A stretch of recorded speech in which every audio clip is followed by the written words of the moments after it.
Hello, everybody. Hope you guys are having a good day today. So today we're going to be playing a different game. So we are trying the new game by Regis, Killbin and ItsBen321. So they're former streamers, former friends. They're developing their own game, and it's very similar to Bazaar Backpack Battle. It's an asynchronous battler with buildings and placement, positioning, things like that. I played it a couple of days. It's been pretty fun. So just kind of showing you a how-to guide. We're gonna do an unranked game. We're gonna talk about all the different things to think about, and then playing it out real slow so that you can kind of understand what the game is about. I do have a Steam wishlist code. It's in the demo right now, but you can pretty much play the game as it is right now. So you can check it out the link and see how that goes. But it's let's jump into it. Let's jump right into it. Take care, everyone. Maybe I could do unranked. Can we do that? Does it have to cancel? Okay. All right. So I'm gonna do a random run. All right. So we have heroes. This is not that important. I'm gonna try to explain the game as I go. So this is made by Regis, Killbin, and it's been. That's why I tried it, but it's actually pretty good. So I don't um I don't hate talking about it generally, but we'll just kind of go through the system. So there's three characters in this game right now. Um they have uh they have unique quests, and I think they also increase the chance you get specific roles as well. So there's a town guy, there's a mana or novice girl, and then there's like a creature for nature. And then you can also play random. Random's kind of interesting because it gives you a bonus unit. You get a bonus one drop. So if you like don't really care, you can play random, get a bonus unit. That's what I'm gonna do because I don't really. It doesn't really matter, and I think it's fairer. So we'll just do random here. All right, so we got the zap zap. We also get a random item. So you get at the start. It's asynchronous, so you can take as much time as you need. There's no time limit, but you're just trying to create the most powerful board, and every turn. It's very similar to Bazaar and Backpack Battles. I think if you played either one of those two games, you'll have like a idea of what to do. But you're essentially trying to create the right combination of islands to have the strongest board versus your opponent. Now, you have two quests. There's 5 different quests for each hero. Um, so this gives you after round 1 or 2, you get an item, and then this one gives you the first 2 weapons you buy will give you an item. So they both give you items, and they do depend on what you're doing. I personally like this one more than I like this one. The sport is okay, and there's some good weapons that can take advantage of it, but I just like getting trees every turn, that kind of thing. So we're gonna take that. So there's 5 different options in the game, depending on the cost. You start with 8 gold. You start with 200 health. There's 16 rounds total in the game, and then if you're playing ranked, your rating can change here. So you have 8 gold to use for the game, and then there's different items. They have a library where you can see everything, but essentially there's different factions and different comps. I would say first turn you pretty much always want a weapon. For now, maybe my knowledge of the meta or my understanding of the game changes, and I might deviate. But I'd say for now, baseline knowledge, you want a weapon turn one. There are some guaranteed turns where you're guaranteed to get a weapon, like turn 1, turn 3, turn 5, I think. But usually, when you can get a weapon, you want to pick it up unless you know what you're doing. So we're gonna pick up a weapon here. So we have there's 5 different tiers, tier 1 through 5, and usually the first thing costs 1. You get tier 1, and then each one gives you the chance for the higher tier. So like the second one will be 1 and 2, third one will be 2 and 3. So it's not 1 and 3. Like there's a limit, but there. So there's 3 different items here. So we can get between tier 3 and tier 4 items. So we have 2 tier 3 items and a tier 4 item. That doesn't necessarily, the higher tier doesn't necessarily mean it's always better, but I would say like for weapon baselines, they do have like, the balancing is like pretty decent from what I've seen. So you can have some like baseline concerns of like, okay, yeah, this is the higher tier, we'll take it. It's not really true. Like I would say like there are some arguments for this one being better. But if I'm trying to, tempo is really important at the higher ranks. I would say like at the lower ranks, the lower ranks is kind of boring for me because I could do whatever I wanted to win. But like at the higher ranks, you kind of need to respect your opponents a little bit here. So if you click on the item, it'll show you, it'll give more clear details. Tier 3, the faction, the type, the role. And then there's health, there's damage, there's speed. So this is a health, obviously how long it takes to die. Damage is how much damage it deals, and then speed is how fast it attacks as a baseline. And then it has like a little DPS calculation, and it shows you the size. And then the damage class, there's like different damage classes as well. And then there's projectile speeds for how fast it takes to deal damage. So you can see here, this is also normal. This is also medium. So they have the same damage speed. This one's a little bit bigger, 3-3 space. DPS is a little bit lower, right? A little bit higher. But this has a mechanic. It deals extra damage to units based on their size, plus 10 damage extra per tile. So even though the DPS looks low, it actually has a lot of DPS. Like this is a good unit, because if it's attacking some big creeps, some like things, it will actually deal a lot of damage. So this is not a bad pickup here. And then the shrine, whenever it takes damage, it will gain 10 damage. So it has a lot of baseline health, right? Like almost, well, close to the cannon. Has good baseline damage as well. Decent speed, faster than the keep, but it can scale damage. Oh, you can't read it. Oh, I need to move. Need to move my camera. Where should my camera go? That's a great question. I don't know. I'm gonna do it here. I'm gonna be smaller, do it here, so you can read everything. So yeah, so we're gonna pick up the sun here, and then there's different spaces here, so you can kind of see. You can place it anywhere you want, essentially. And then so that costs us 4. We have 4 more mana to spend. So we have a couple options here. So there's a simple shop. There's and there's random shops. So there's like 3 different types of shops: a simple shop, random, like which is like what you choose 1 to 3.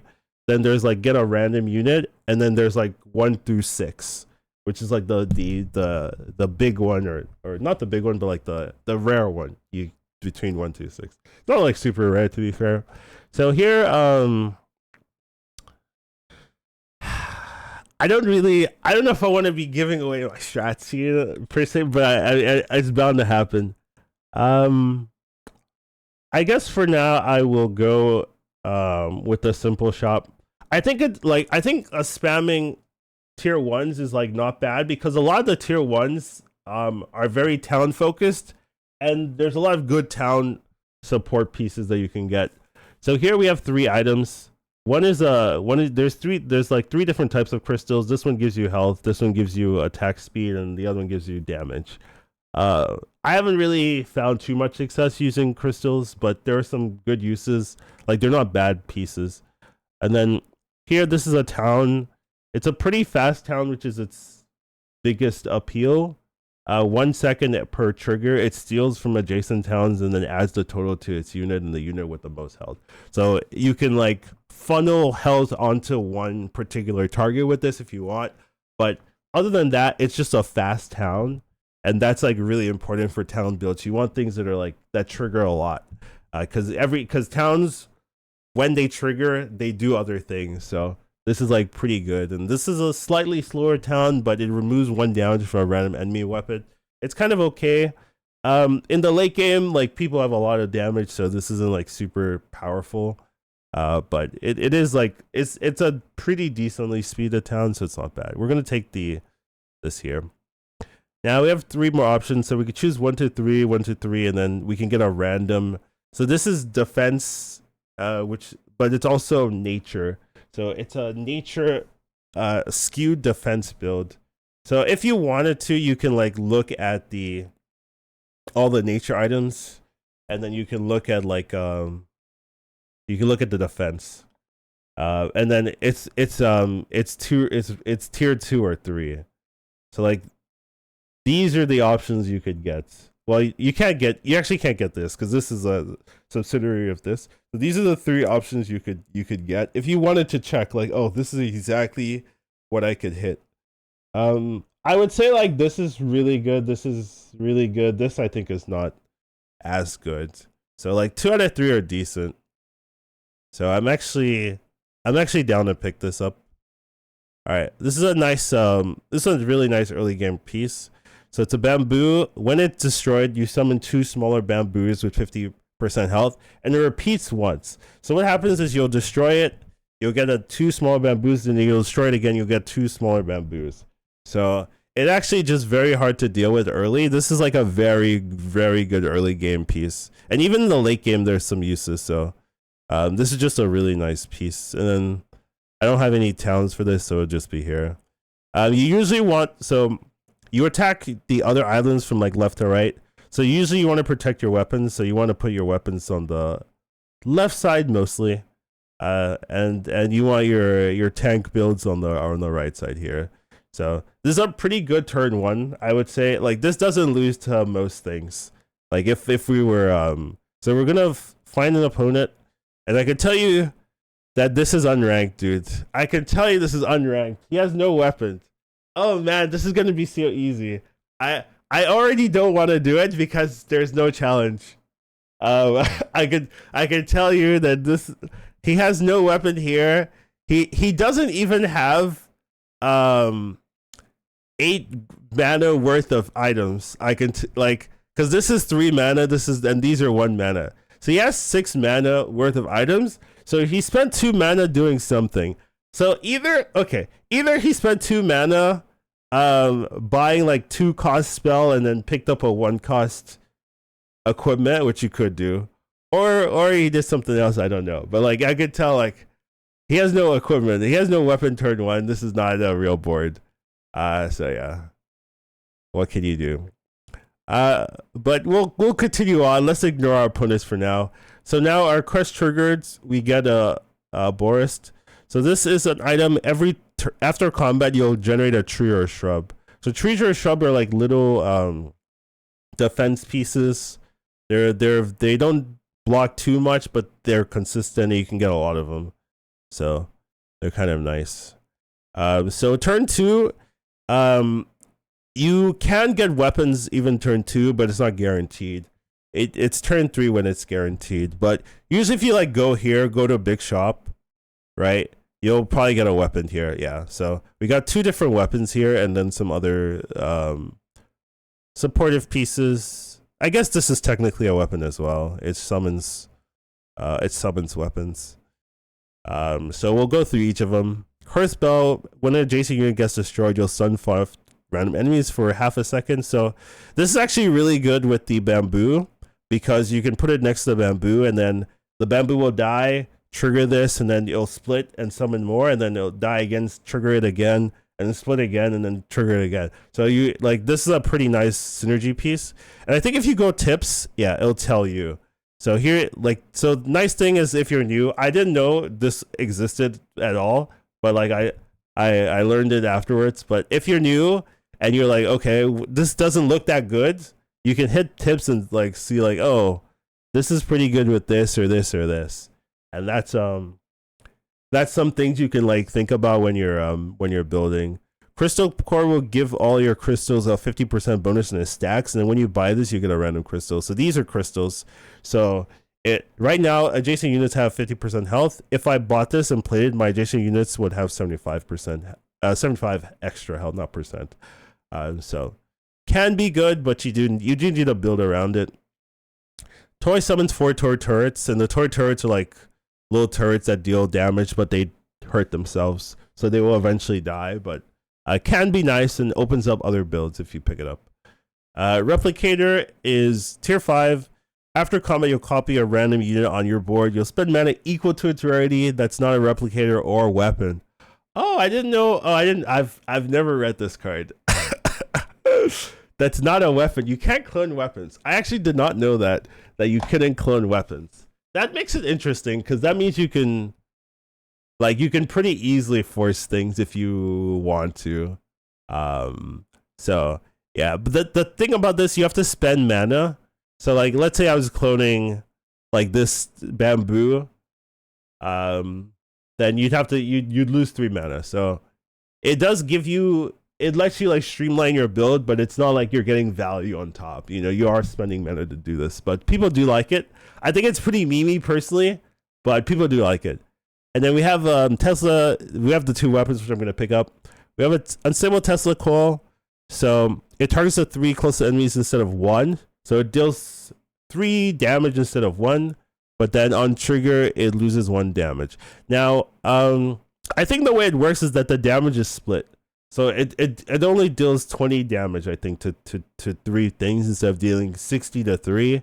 Right? It's actually dealing 20 to 3. So you would think, oh, it's 60 times 3, 130 damage. If you look at the DPS, it should be 130 DPS because the speed is about 1 second, but it's only 54 because it's actually splitting the damage. So it's not as busted. And in single target fights, it's kind of bad because you're only dealing a third of the damage, right? It doesn't like shoot all 3. You know, it will only shoot 1 of the 3. So but this is still a really good weapon. Like, this is one of my favorite weapons because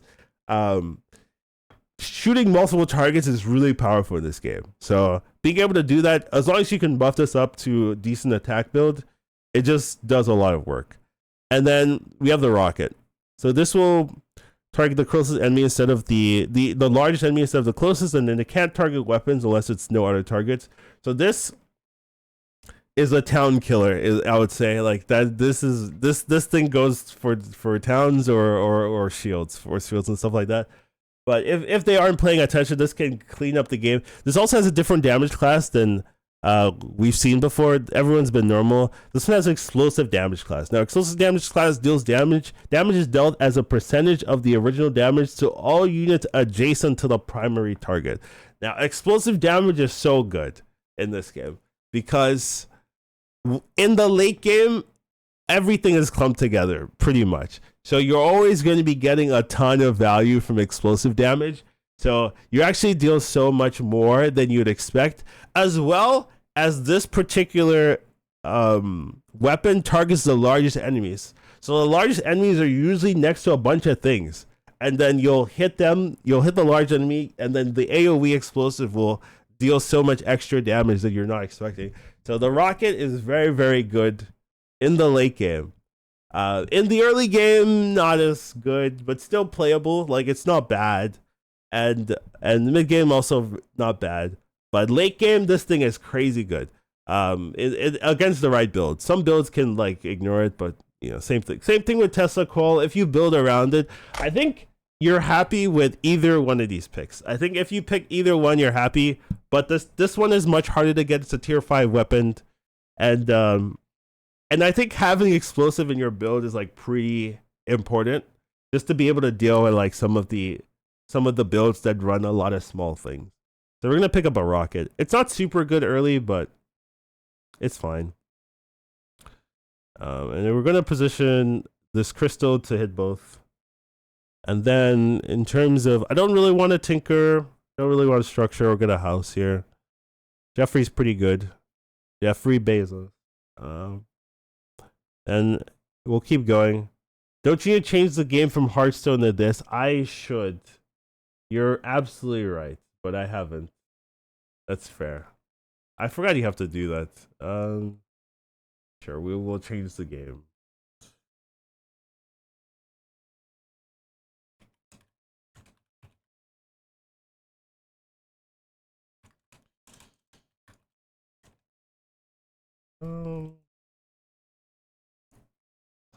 Let me see.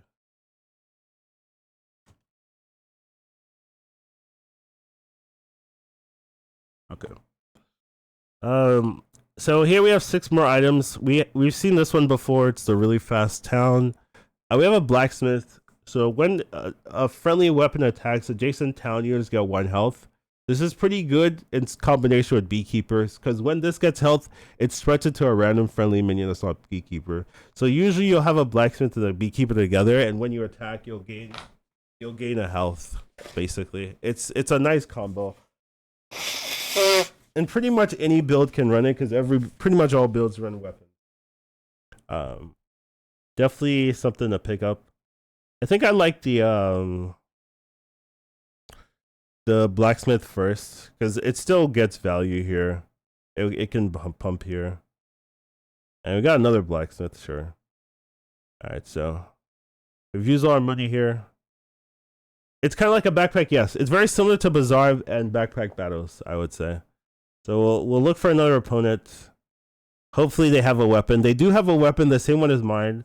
They have a Vow Totem which reflects 30% damage back to its source. It's pretty good. They have a Shade Wood, which I didn't really love, and then they have two shrubs, and then Emerald. So doesn't have 2 weapons like we do. So he's probably gonna struggle. Vow Totem's pretty good, but doesn't have 2 weapons. You know, like in the early game, having more weapons is pretty much gonna get you the victory. All right, so we got a tree. So this thing will generate a tree or a shrub every turn, and we get 2 of them. So we start getting a lot of value there. So now I have to decide how I want to play this. I could start generating houses and go for a house build, or I could look for something to play around. I think generating houses are fine. This is nice here. Ooh. Production units are really nice. So production units give you extra value turn over turn. So I'm going to pick this up. It gives me another one of these. So we're going to have a lot of shrubs. Sure. And then there's some mines. There are some builds that could use it. We don't really do a lot of that. And there's 2 crystals and 3 towns. So the botanist can heal a friendly nature unit, and then this one can buff a friendly weapon 2 damage. This one buffs health to adjacent town units. I mean, buffs to defense unit for adjacent, but the best thing is it's small, which lets you. It means it's flexible to place, and then it's very fast, 1.2 seconds versus 3.2 and then 2.4. So we're gonna pick up a Jeffrey. We could get more defense, but I think this defense is already like good enough to last for a while, so I'm not too worried about that. We'll pick up another beekeeper. So what we're gonna do is we're gonna just put it like this. I think that's a lot easier to place. We got a botanist. Got another Jeffrey. And you could tell I have some biases. I like Jeffrey way more than I like any. It's probably my favorite town actually, in terms of usability. It's very small and very fast. Even though the alchemist is faster, the alchemist sometimes is harder to place. Okay. This guy has a board. So he's kind of doing some town stuff. Has 2 weapons, has a decent shield, has a watchtower already. Not a bad board. But I think the bamboo is gonna do work. Yeah. And the rockets just go, they target the big units.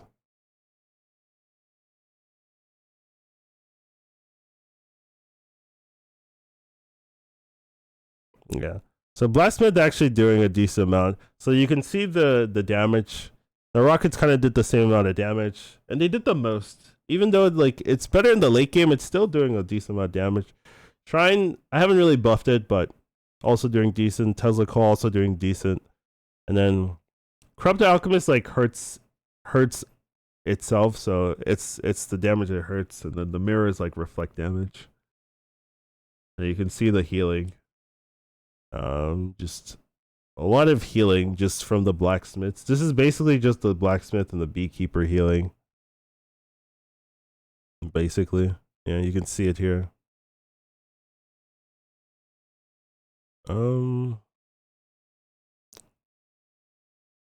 So we could look for another weapon. That's basically what this is. Or we could keep going in the housing market. I'll guarantee get a weapon next turn if I don't get one now. I'm gonna go here. I'll go here. Okay, so we do have a weapon here. When any unit gets damaged, this will get 2 damage. This is actually quite good late game because you'll have more things, right? So it'll just scale a lot. Just a nice DPS increase for your weapons. You can make them trigger faster. This is also same thing, good DPS increase for your weapons. Then replicator. This thing I think is bugged right now. It doesn't work. But it used to, but they had a patch yesterday and I think it broke this. But it will trigger, it has some nice combos of things that trigger start of combat or when destroyed. Because if you revive something with a start of combat effect, it'll trigger again, which I didn't know until I read the rules. So you can re-trigger those type of effects. And then this can double trigger. The one issue is like this thing hurts yourself. Like this thing deals damage to the next closest friendly unit. So like you have to be really careful if you want to play this. But like the payoff if you have like a really nice fun, like a very powerful weapon, the payoff can be really good. We'll take the weapon here. This is a pretty decent weapon. It attacks decent speed and it scales. So you can kind of set it and forget it because it will just get stronger without you having to do much. I think I will give myself room to play like that. So this you can dismantle your units and get your mana back. This is actually quite good if you have like these Arcanists, because then you can throw them away and get your money back. So you basically got 3 gold from that, and it doesn't cost you much. Then we could go to another magic shop. I'm gonna go to the tier 3 or 4 because I actually want tier 3s and 4s. So we could get the clock, we could get a shield, or we could get a factory. This is a production unit. Really think they're quite good if you can get them early. In the late game, you know, it's not that great, but early if you can pick them up, really nice. So we'll get some enchantments every turn that we can use to pump up our units. So not bad here. We have a big shop. We can get more blacksmiths. Crystals, I'm not interested. We get trees for free, so I'm not interested. Post office is a little bit slow. It's a big town and it's 3.4. This is decent. Like it's a decent, like 1.6 is pretty fast. Like 3.2 is also pretty. So like it'd be between these two basically, but I'm down with more blacksmiths. We have 2 beekeepers already, so it's gonna get value.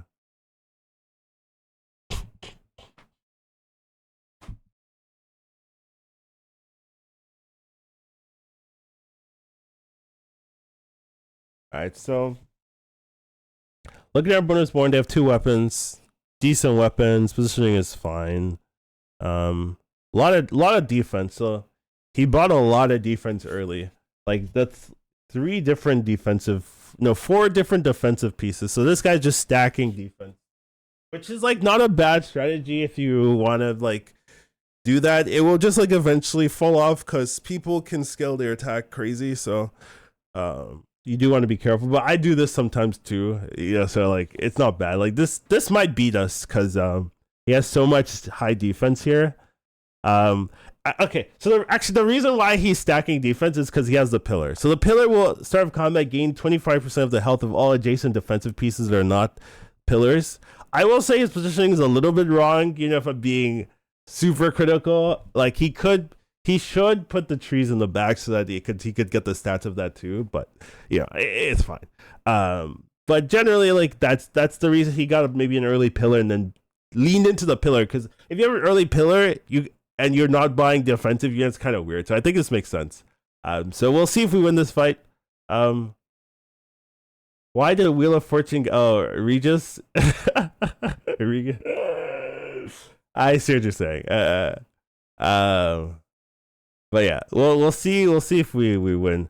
I should I'm actually going to lower the combat speed to 1.0 as a baseline, just so that it's a little bit more understood. Because I doubled it, just because I thought I wanted it a little bit faster.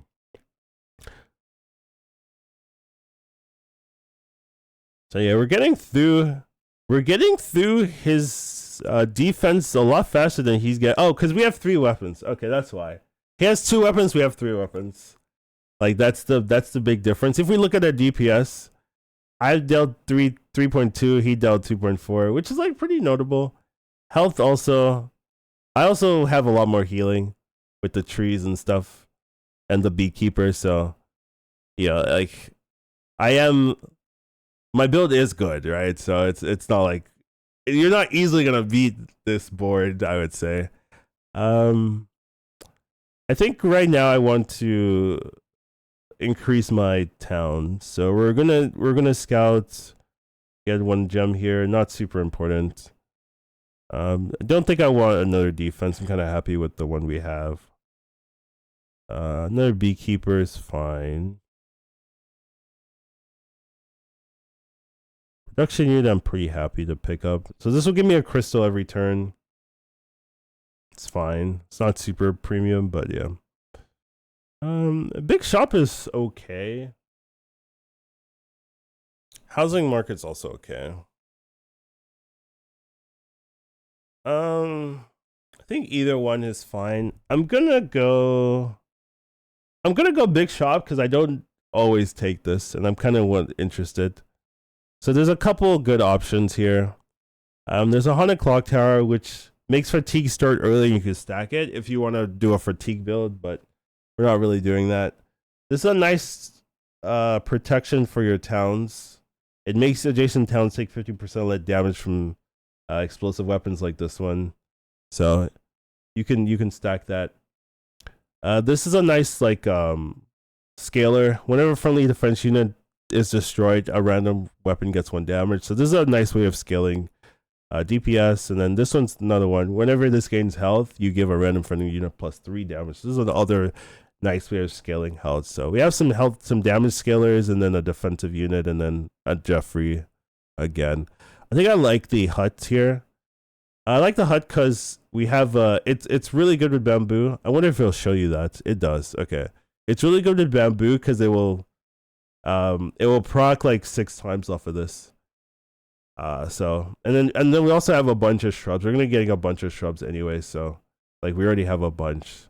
So it's just gonna be quite strong. And we did get some spells here. Accelerate makes things faster. We're gonna put that on our rockets. Our rocket are our slowest piece, so I want that to be a little bit faster. Then we got a lot of crystals that we aren't really caring about, and then we're gonna put this on here as well. So this makes you deal 20% extra damage to magic units, and magic units are pretty often pretty big or in town, so it's pretty good there. All right, we'll look for our next opponent. All right, so this guy's running 1 weapon, so probably gonna be easy loss, I would say. But yeah, only 1 weapon at this stage of the game is you're asking to take infinite damage. You don't want to do that. So, yeah, not a great strategy from them.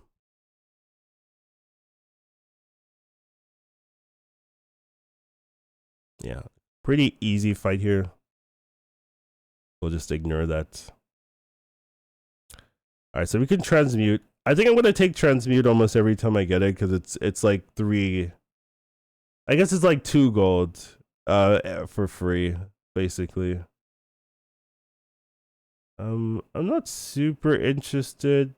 Okay, I know I'm gonna have too many shrubs, so I'm gonna drop the trees here. Because I'm getting 3 of them a turn, so I'm gonna have too many. I like the big shop for tier 3 because you can pick up some core pieces. There's a weapon. Mana jar when it's destroyed gives you 3 mana back, so you can. I see. There's an item that lets something be destroyed be revived. I wonder if you can combo that together. Actually, let me click and see tips. They don't have that. Yeah, it works with the portal. That makes sense.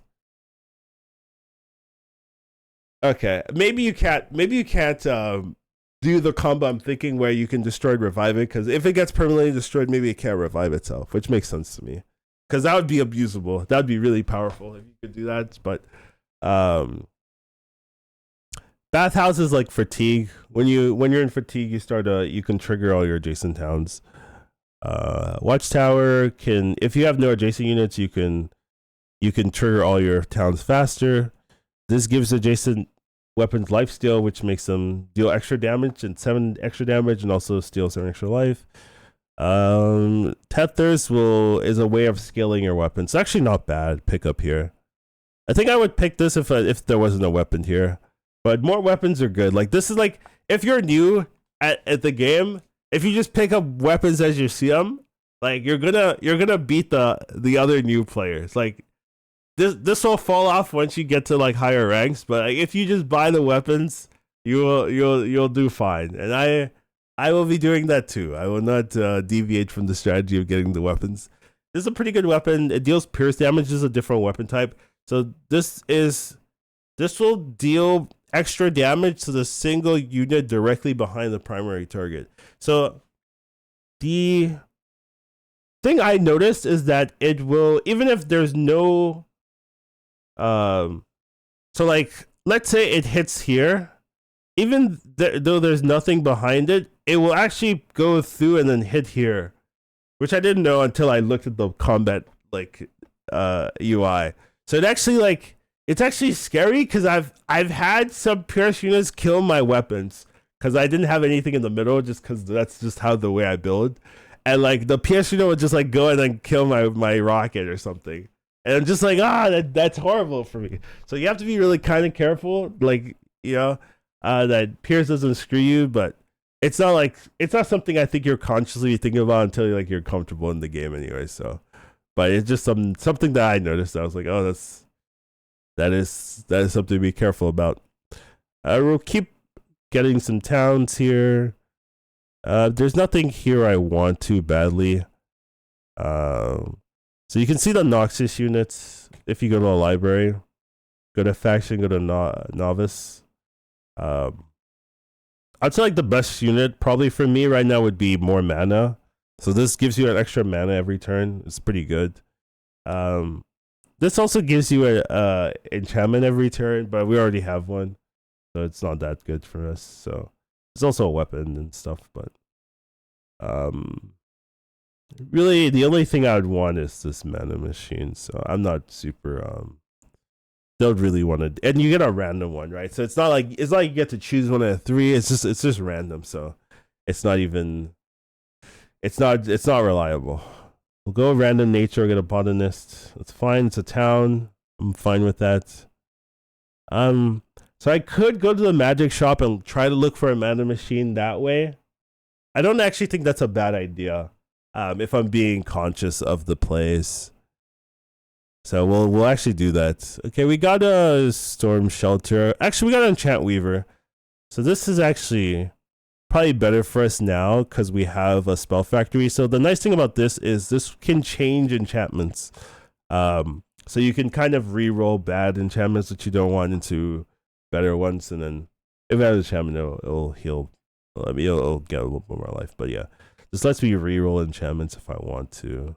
So I think I'm gonna re-roll this one. I like this one. I'll put it anywhere.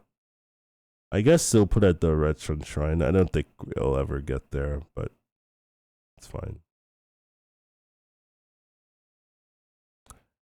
And then we'll just increase our towns. More blacksmiths, more better, as they like to say. Who's they? They is me.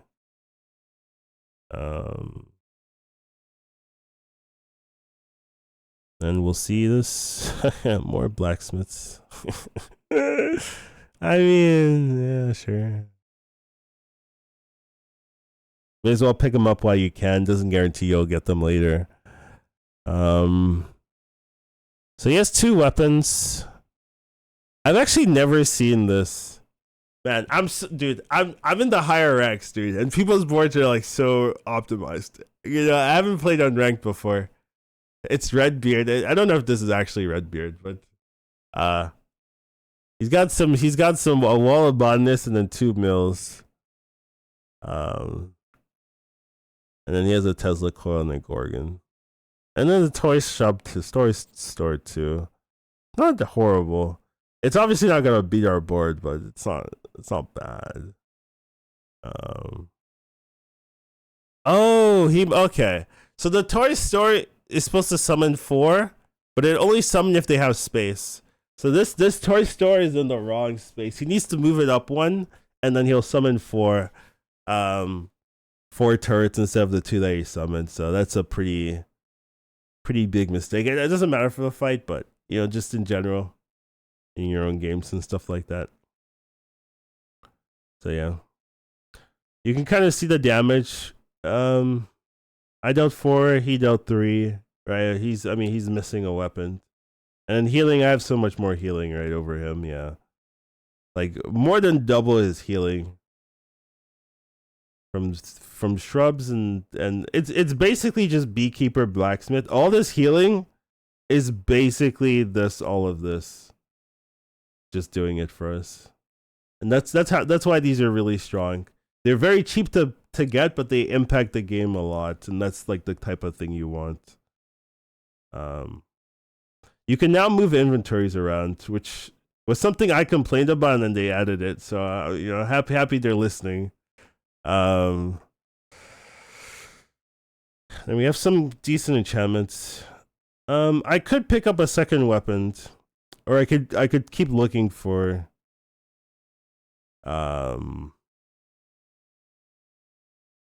I think I'll get a second weapon. I mean, a second defense thing, because I have good enchantments for defense. So we'll look it up. Dandelion's pretty good. I mean, these are all great. I would not be sad for any of these 3 to pick up. We can talk about it. So, Elder Dandelion, start a combat, and when destroyed, you summon 4 trees in empty spaces. So, start combat, you'll summon 4. When destroyed, you'll summon 4. And it has some other combos that can like really juice this up to be like so obnoxious. But pretty good. Pillar gains, we've talked about it, gains health of all adjacent, and the Vow Totem reflects 3% damage back to the source. So this can be really obnoxious. I've made some obnoxious builds with this totem. You just pump up the totem and then their weapons kill themselves. But it is weak if your opponent has lifesteal of any kind, or like a beekeeper. Like this wouldn't work against us most likely, because we have a beekeeper blacksmith combo, and we would just heal up the damage, you know. So it wouldn't really work. But if you have like a big enough Vow Totem, like you can kill their weapons, and it's the most. It's really bad for you if that happens to you. I've had that happen to me a couple of times, and it's really it doesn't matter too much, but like you could take like max damage because your weapons die, and then they have their whole board left over, you know, like so you have to be careful, but it's pretty good. Like all of these are great. I'm gonna. What's the best one for me? The best one for me, if I was playing like, I honestly, they're all good. I think you couldn't. They're all great. I think this is like my favorite one, but I don't know if it's like the best one, because this can get like 1,000 health, you know, and like 1,000 health is way better than like 400 health, even if it reflects some damage. Like, so this is probably best, but this is also pretty good for our build, just getting some more trees and stuff, because it does get it, like the Necromancer Heart will scale our damage, so that's not bad. I'm gonna go with the Vow Totem. I think there's no chance like we'll struggle this round. I've seen enough from our opponents to not be ever scared. So we'll throw some trees and shrubs away. And now we have 5 gold to pick this up here. So we're gonna pick up a big shop and see if we get anything that's worth investing into. So we have 2 more of the same defense units that we just talked about. They're very good still. And then we have Materia Contrarium or whatever. Anytime there are units to the left of this, destroy them and split 80 of their health and 20% of their damage between the units of the right. So what you can do is you can funnel some your buildings into one building and do some really funky things. There's some cool things you could do with this, and this has like a really powerful use cases. Yeah. Okay. These are exactly the targets. These tips are correct. So missile mine is great because you can put the damage of the missile mine into something. So you'll get 80% of that. So you'll get 80 damage immediately onto something, and you usually want to put it on the Tesla coils. And so you can just pump up your Tesla coil like crazy. That's a really good way of doing it. Or you could pump up your Vol Totem, and then you have a really big tanky Vol Totem, and be obnoxious that way. Like that's the fun. This is the fun pick. But is it the correct pick here? I don't think so, but it's definitely the fun pick. Then Warehouse will generate some value every turn. Actually, not a bad pickup here too. I wasn't thinking about picking this, but I could see Warehouse being the pick, like just an early production. This forces an enemy to attack. I actually have no idea what the Sergi uses. Casino. Try to casino this to make this really fast. Okay. I could see it. Okay. Or just to give it 50% speed and whatnot. Yeah. It's interesting. I do think it's a little bit it's a little bit iffy how good it is. And then Graveyard can revive something. Can be pretty good. I haven't looked at the tips. I guess you kill a minion and try to revive it back. I don't know why this is. I mean, this is only synergy if your opponents have no.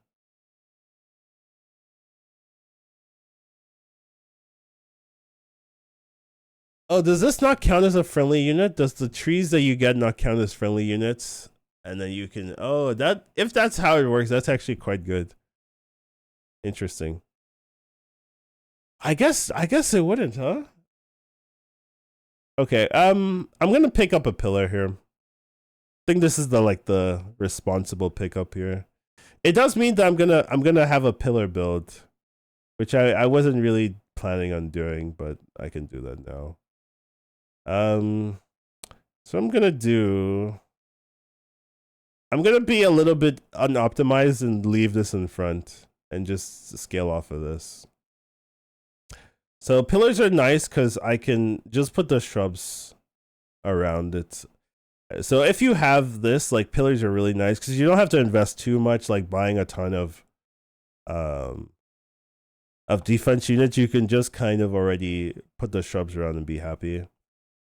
I'm gonna give this life because this will take the life of the 25% of the life of the totem. So it's not buffing this buffs this. Where if you buff this, yeah, you buff this, but you don't buff. You don't get the double dip on value. We'll put our spell shield on here. So the spell shield will each building can have 3 enchantments, and there's different ones. This one will make the building take 20% less damage from explosive, pierce, and stun weapons, which are a lot of weapons. So it gives you 20% less damage from a lot of weapons, which is very good. And then we'll add a ruby. We'll just put it here, and then we'll accelerate. We'll make things trigger faster on trigger. So when it attacks, then it'll attack faster. We want to put that on our rocket because our rocket is our slowest thing. So we'll just make that faster. So we've done a good round. We'll go to the next turn. I think in the late game, I'm going to talk less or like do less on my turns, because like the late game thing, there's so much to do. I hope I don't have to like remake my boards, because that it takes a while, and that's not something I want to do on this like introductory run. But looking at it, he has 4 weapons, so he has more. No, I have 4 weapons as well. We have the same number of weapons. He has a big tree, which it's like a good town build. It pumps, gives you your units 2 health for each town, and then when a friendly town unit triggers 3 friendly nature units, get 1 health. I will say though, he doesn't have a lot of towns. He has like 5 towns. Actually, it's actually horrible. He has 4 wells, but the wells don't trigger. They just only trigger when adjacent towns trigger. But this also doesn't trigger. This is what I'm looking for, by the way, for my build. But like, he has no triggers, so this doesn't do anything at all. It's actually very bad. Yeah. And then he's like doing enchantments. He has a replicator, but this isn't really a great replicator target board. Yeah, it's unfortunate for them.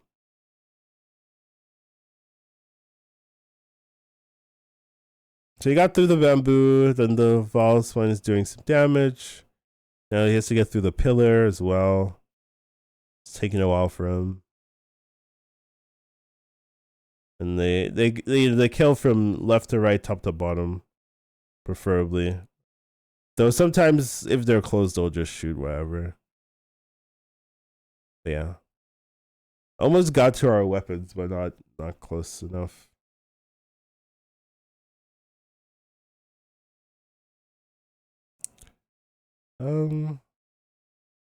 Gonna up our houses. I think we have enough defense for now. I'm not gonna worry about that. So we do have a well. We'll just put it anywhere. It's not super important. It's still early enough I could take the production. I don't really want to take anything else either.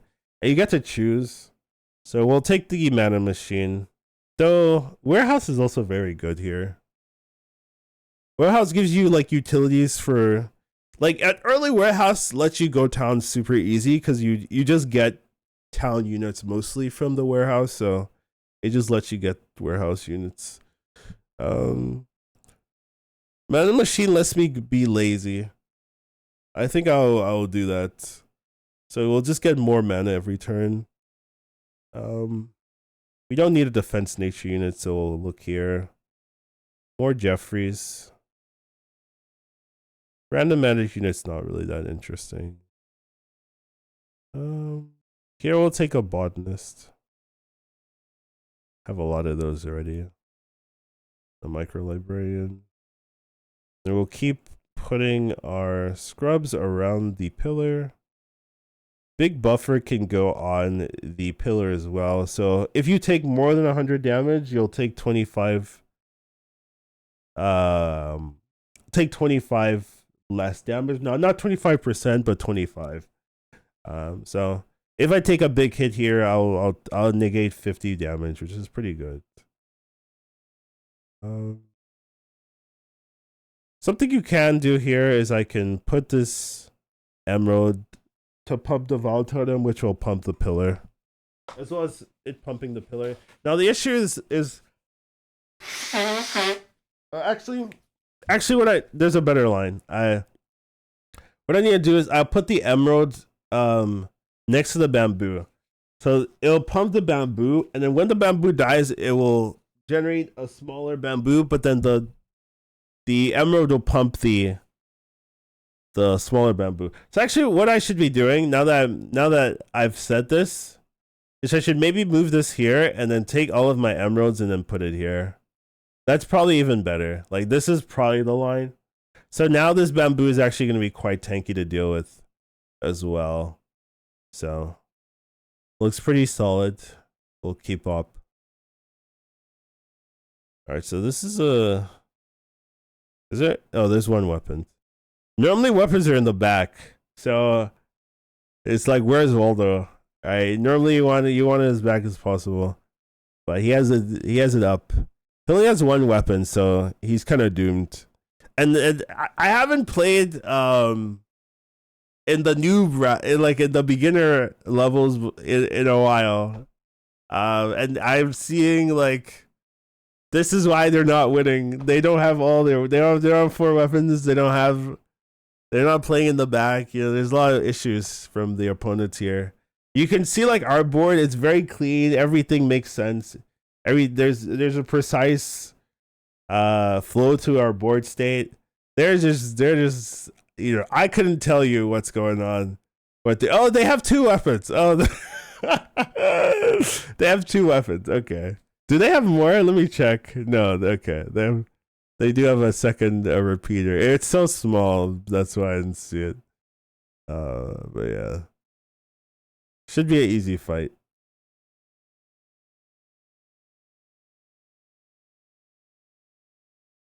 Yeah, so you can see this rocket, it just blows up the town center. It's actually really powerful in against town builds because you can blow up the town centers if they don't have any protection. So that is what happens there.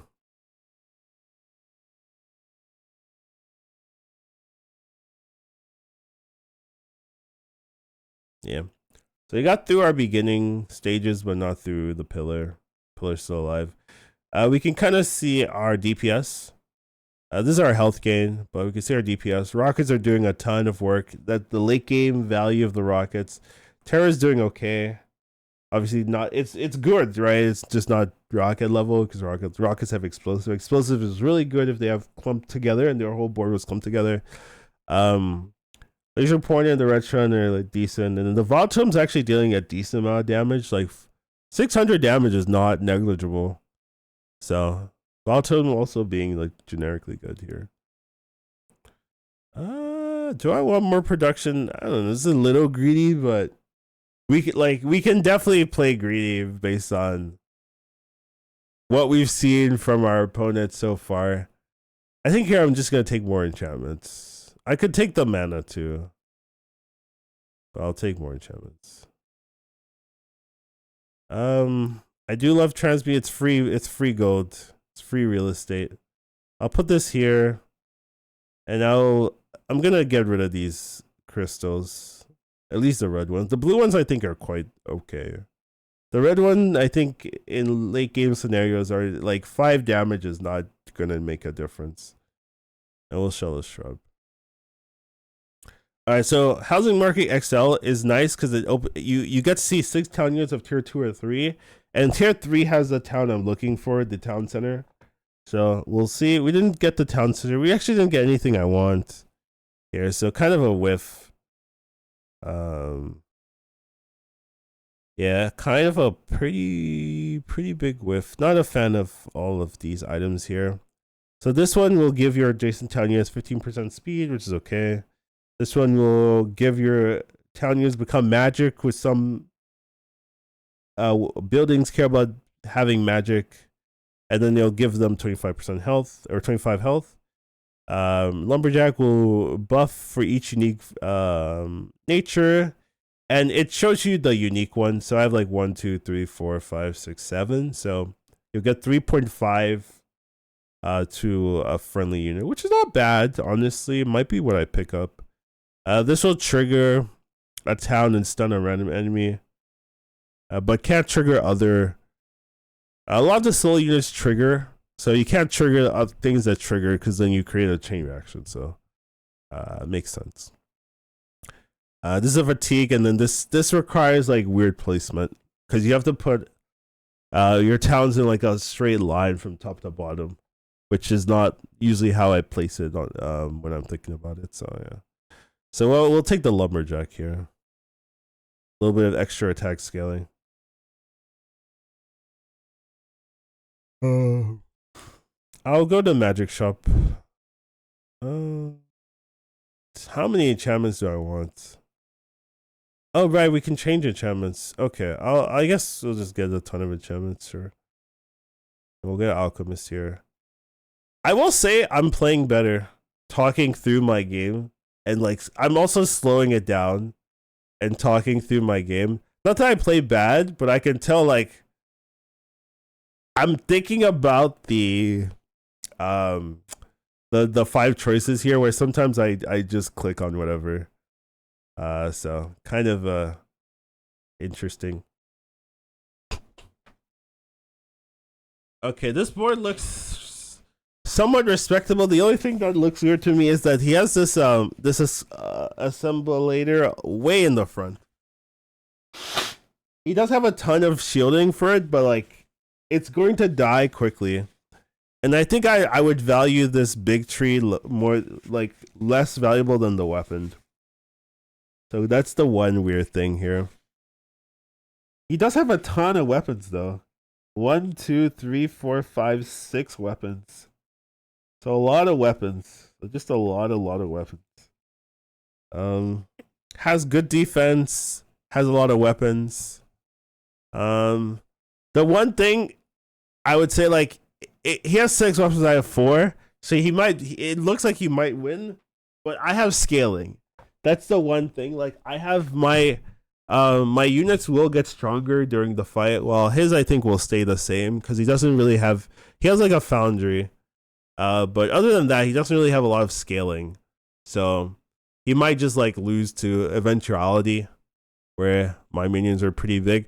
Also, this rocket will do well. It won't actually do that much work because it will just fight here. Yeah, we'll see how the fight goes.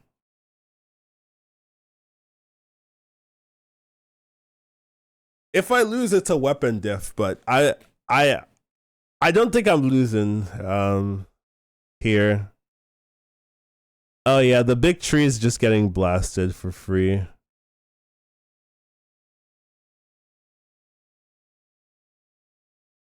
So it's taking a lot of time. Graveyard's down.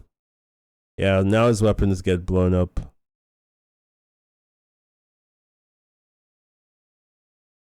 Yep.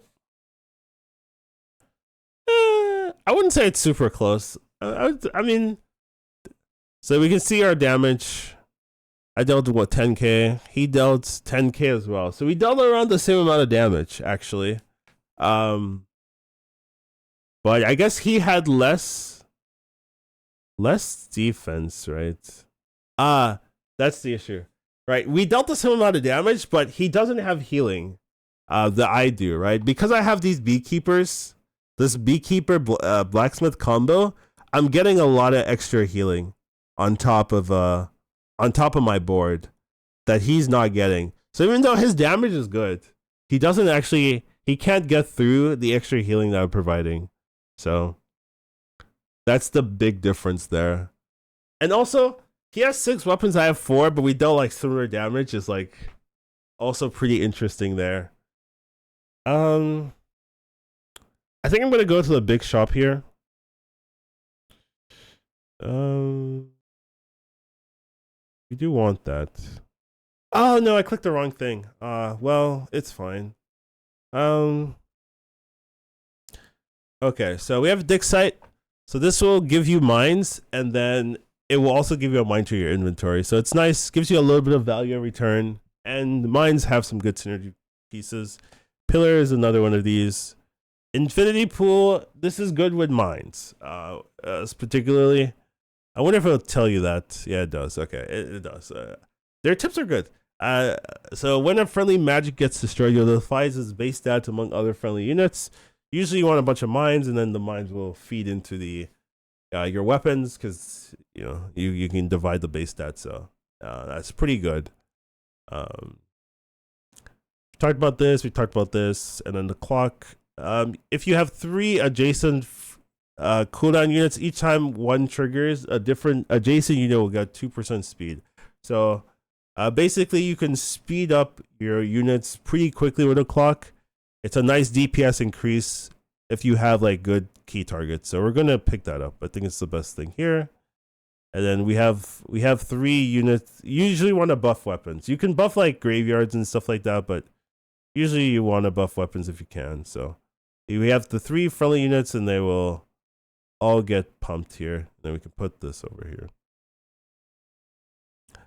I'm also going to accelerate the laser pointer as well. Oh, that's another thing. What game is this? This game is called SKYSHARD. It's made by Regis Killbin, which is a friend of mine, and I noticed he was talking about it, so decided to try it. It's pretty good if you like auto battlers, if you like backpack battles, bazaar type gameplay. There's a lot of strategic depth to this. After playing it for a bit, I've played like 2 days or so worth of knowledge. So there's a lot of strategic depth, and it's pretty fun. So I'd recommend it. I do have this is the demo. The main game is coming out later. I do have a code, a wishlist code, if you want to wishlist it on Steam. I don't know if that will show in YouTube. I'd have to go to YouTube, huh? I would have to go to YouTube. Let me go to YouTube.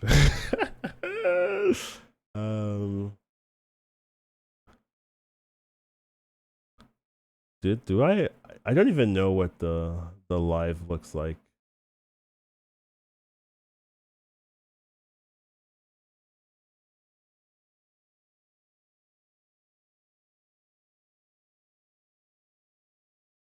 I actually do not know how to. I use a third-party source to manage my YouTube. I actually do not know what it looks like to to get to my live on YouTube, which is very funny. But I don't want to mess with the video too much anyway. So, but yeah, if you go to Twitch, you can get the wishlist link. Anyways, we're back here. Nothing too interesting. I think if you don't have like a really big reason to go to the next stages, like staying around the one cost for, because the town units are actually good. Like normally you think, oh, the town units, like the one cost units are bad. Like I have often went to the higher tiers and then realized I would have rather had the one drop here. And then I'm also paying more for for something that's like not useful, not relevant to my build, stuff like that. So usually if you don't know what you're doing, like getting some towns set up is nice. Also, I thought towns were bad when I first started, and then like as I played more, I'm like, oh no, towns are actually pretty good. I'm gonna put I'm gonna put this second chance. When this unit takes fatal damage, you'll set its health to 1. Works twice on ancient units, does not stack. So this is an ancient unit. It's really nice because you can like something can do a big damage to this and it'll go to 1, and then they'll attack again and it'll go to 1, and like you can just reflect a lot of damage that way. I'm gonna re-roll that enchantment. I don't love it too much. Also I'm gonna re-roll the small shield actually. I'll put the big buffer on this as well. I will put level up on the Entombed Tower. Put a crystal anywhere, really. Put a crystal here. Actually, I should put it here or here. Yeah, this is probably better. I need to do this more. Like put the crystal in front as a blocker, because I usually put it in the back, but this is better positioning. We're gonna pick this. This is a pretty good town. It buffs explosive weapons. 1% explosive and then 1% damage. So if you look at this weapon, you can see it's explosive. It's 25%. So 25% of its damage will be explosive AOE. So here you can pump the explosive damage, and that's actually really quite powerful. So we do want to pick that up here. We're gonna transmutate pretty much every time. Actually, I'm gonna go housing market here. Yeah, because I need to find a town center. So I'm gonna be looking. There it is. Yeah. So here we find a town center. So now we can. Now our build is like online. It's funny, right? Like we've been winning every fight easily, but like our build is not online. Now our build is like gonna be online. So this one, when an adjacent town unit triggers, you give a random friendly minion half damage and the random friendly defense 2 health. So you can start doing a lot of damage scaling this way. I'm gonna move this somewhere else. For now, I'll move this as well. for now. All right, so actually, I'm just gonna put everything in the inventory, and then we're going to position this here. Then we're gonna put some. So we want as many units attached to this as possible. Is the baseline concept here. It's pretty easy to set that up if you are aware. I guess I'll put this one at the bottom.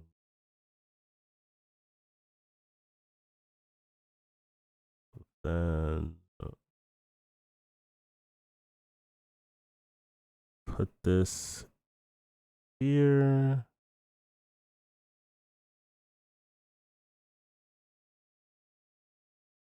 I guess we should do 2 and 1.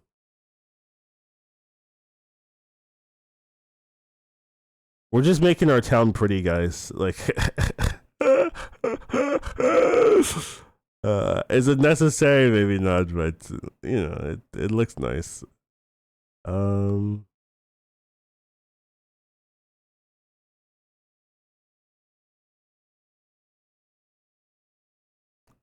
Lumberjack can go here. I think I'm going to put this on the right side.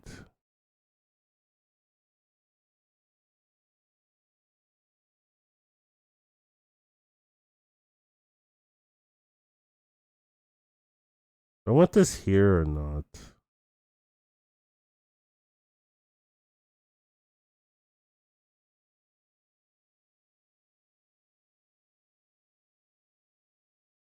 All right, we'll leave it here.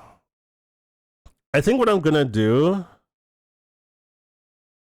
is I'm going to move. Well, yeah, I'm gonna move the beekeeper blacksmith to the other side.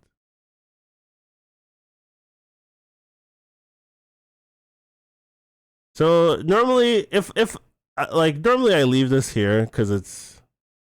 I mean, I could just leave it here.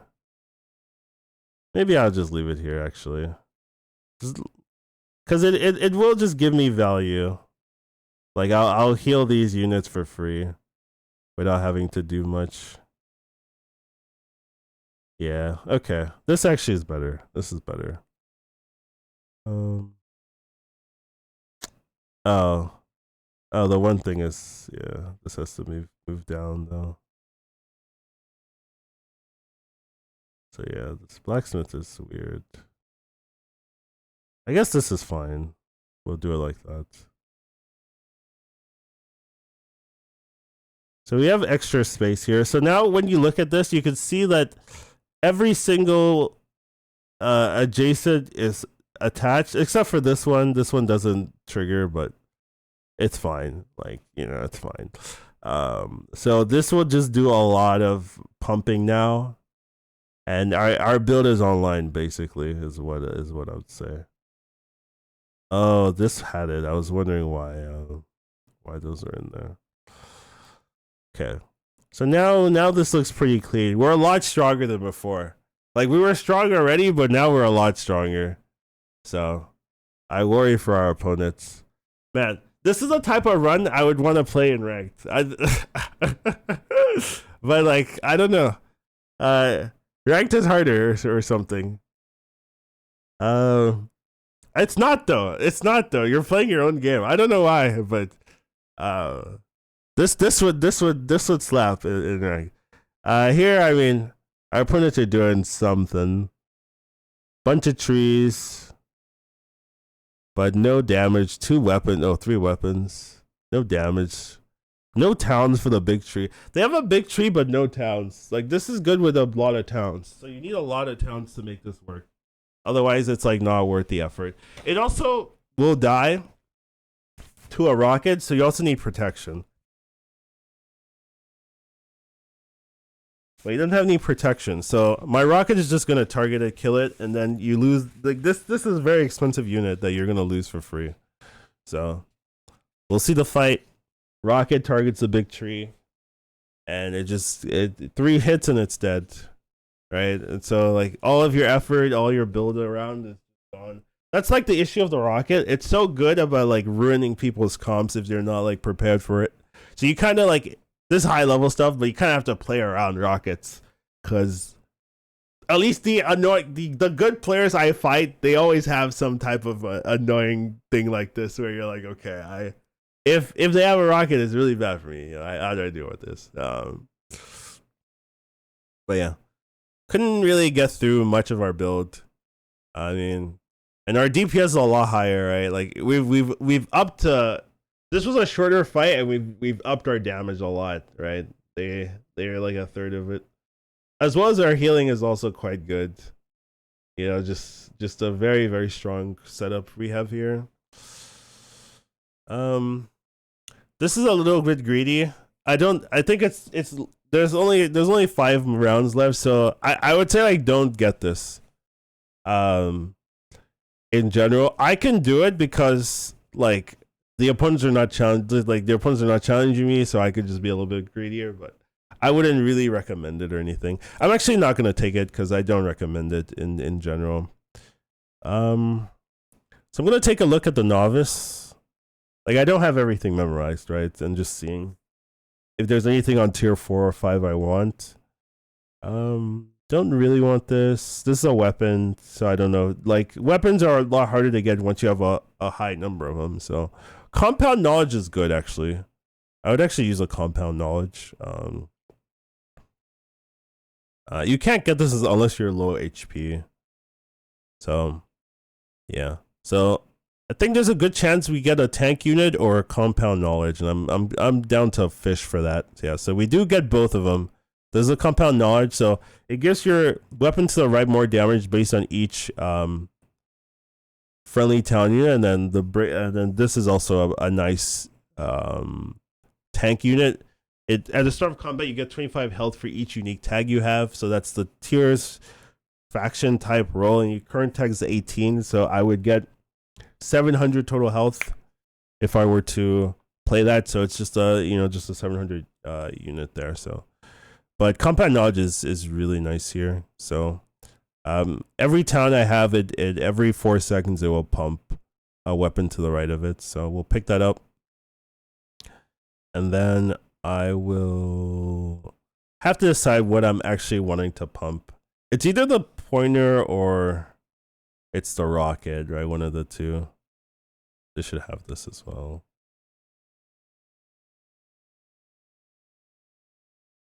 I'm gonna go for the pointer. So I'm gonna move. I'm gonna have to move a little bit to make the positioning work. You see, I need 3 spaces here. Yeah, this works. It's a little awkward looking. I do that, right? Yeah, that's way better. Okay, that's way better. Yeah. All right.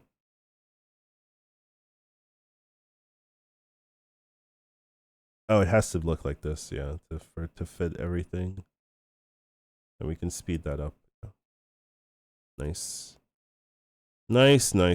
Okay. And I'm gonna go to this big shop. You get to see 6 units, so maybe I see something worth it versus the 3 of the others.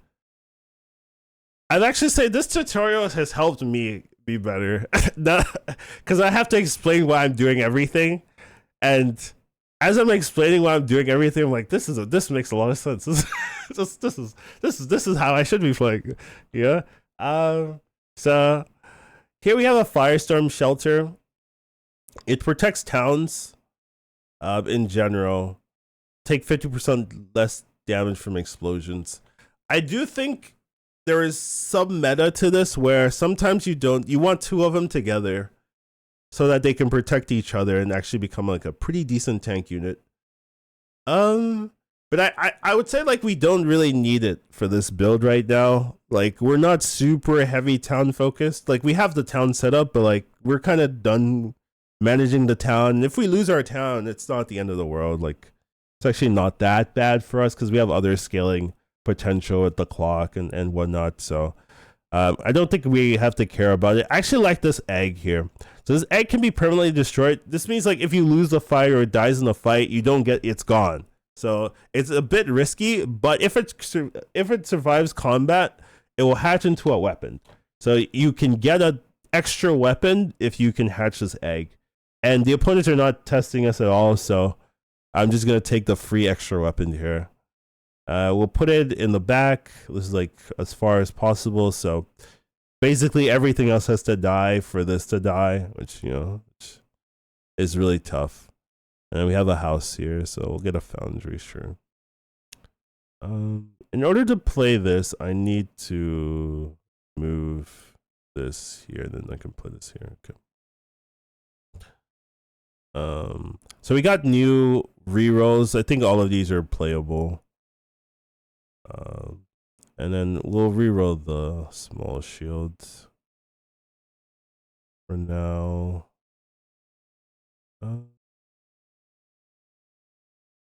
Don't really have any. This is more defensive stuff. I could put it on here.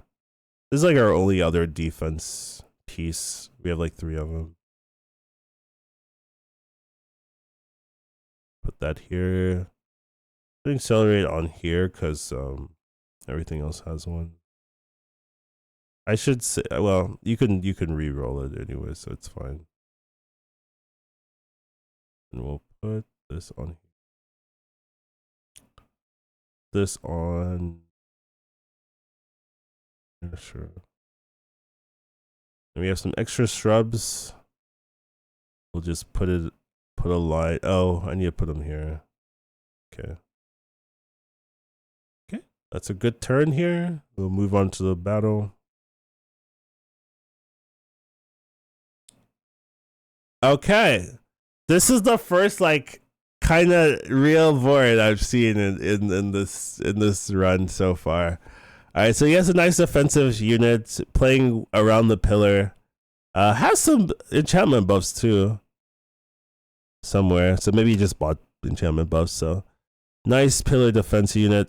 I will say, like, I like pumping something else with the health, because then you'll just take the health from whatever you pumped. So like I'd maybe pump the brick by brick and then take that, but it's whatever. Then he has basically our setup here, just full value. Now you will see the problem of rockets. Like, this rocket is going to ruin this comp so badly for him. But it's a good comp. But like, yeah, you have to be aware. Like, against meta people, they love rockets and they will rocket you down. He has blacksmiths, not as much as I do. I have like 5 of them, but he has, like, this is a good build here, like very respectable. And then he has 4 weapons as well, and then he has a tether between the 2, scaling them up, and he has a power plant for scaling as well. So a little bit of scaling from the tether and the power plant, and then has an explosive weapon, the trebuchet. This one targets towns first, so kind of like the rocket, but not as good.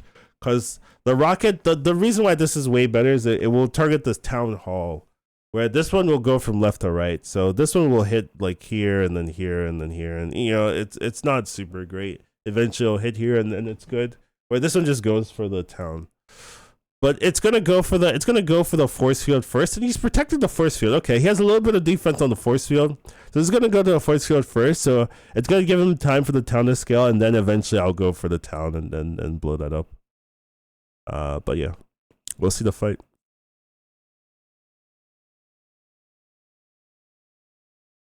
So this targets the largest unit, so that's why it's going for the force field first. Now force field's down. Now I'll go for the town center. And it's gonna blow up everything. Yeah, you see, look at all that damage there, right? And that is why it's so powerful, because you just blow up everything, in that composition. So yeah, this was like a good fight though. Like they did some work, like a good fight. They had a good build, like. Icons are too small for you. Yeah. I don't know if there's a way to make it bigger. That is something. I mean, I could talk to Regis about this and say like how how stream friendly can you make this, you know, and see if they can do something about that, because it's being made by two streamers, right? So they understand, like, hey, you gotta have some, this has to be make sense for a streamer, you know, or for the viewers to really engage. But you know, I'll talk to him about it and see what his thoughts are on that matter. But yeah, overall, good fight for them. We'll keep going. Can you zoom in? You can zoom in, yes. You can zoom in, but it doesn't change the UI, right? Like the UI doesn't change, it just changes the so yeah, I mean, I could do it like this, but you know, usually I like seeing everything here.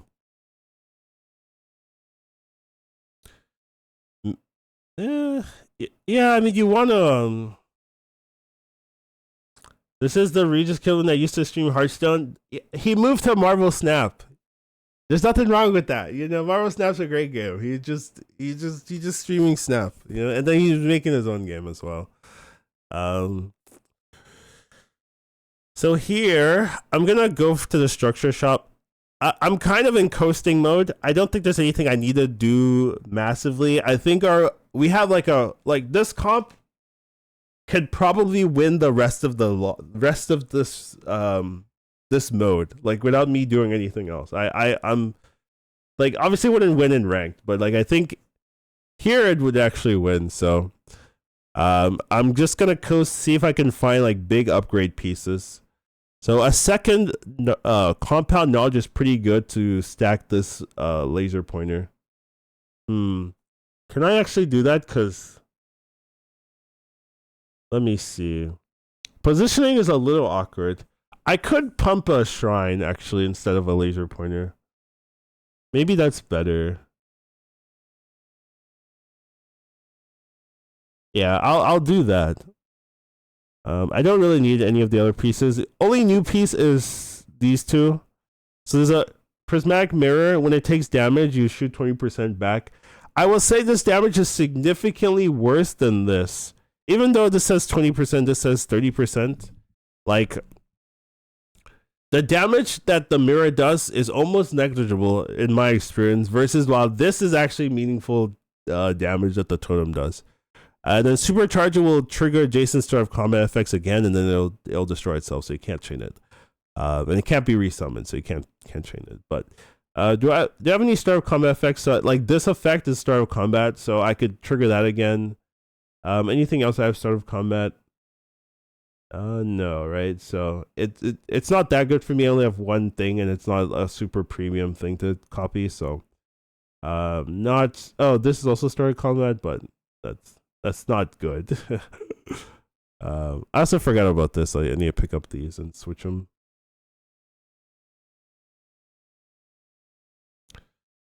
But we'll take the compound knowledge and then we'll put it here. So we'll pump two different items. So we don't have to stack one item. We can stack multiple. And then I'm going to speed this up as well. No. I should speed up whatever I'm pumping. Yeah. So we're going to take this out and we're going to put it on here. Because this is going to have huge DPS, so we want to make it faster. We have so many second chances for no reason. I'm going to go to the Tinker Shop here. I think there's some good hits here. These are not good hits. This makes the fastest friendly enemy unit trigger a little bit slower. It's usually nice because trinkets have fast items, so it usually doesn't mess with you too much, but it could mess with the opponents. Jumpstarter will trigger the cooldown to the bottom unit, and then it loses 40% health. 40% health isn't that important because, you know, if it's taking damage, it's going to die anyway. So if losing 40% doesn't matter, but you get to trigger the cooldown of a bottom unit. So something that's like a really long cooldown or scales exponentially is nice to have. I think I might pick that up, and then this will make adjacent towns get a little bit faster, but we're kind of fine with our towns, so we'll take the jump starter and we'll actually put it here. So we can jumpstart this compound knowledge to give extra value here, and then we'll take the nature. We'll get another beekeeper. I guess we can run that. So we'll put it here. Seems fine. If we're being super professional, we want to put all of our items on something and stuff like. Oh yeah, we got the dragon. Oh right, we got our mecha dragon. Mecha dragon's really nice on the clock because it's not a surge unit. Whenever this speeds up, it attacks again, and then the clock will speed it up. So the clock is a really nice piece for the mecha. I'm gonna just put it here next to the clock. Not worry about positioning or changing things too much. Don't have any DPS items to give it, so I guess we'll give it some life. Why not? Put a crystal here, why not? Put a shield trump here, why not? Alright, so we'll go to the next round. It warns you if you still have units in your inventory, but they're basically enchantments, so don't really care too much. Alright, so this guy has a compound knowledge with a Tesla coil. And then he has a power plant, which is pretty good synergy. He has a refractor going on, a bunch of Vile totems next to an altar of Decima. I think the altar of Decima, like the things that do resummon, is bugged right now, so they don't work. So we'll see if it works, but I think it doesn't. But it's a really nice combo if it did work. Like this is actually a decent like backline here, if it worked, but I don't think it is. Not a bad board state, honestly, but not. Only 2 weapons is really gonna hurt him. We'll see the fight. I have 5 now.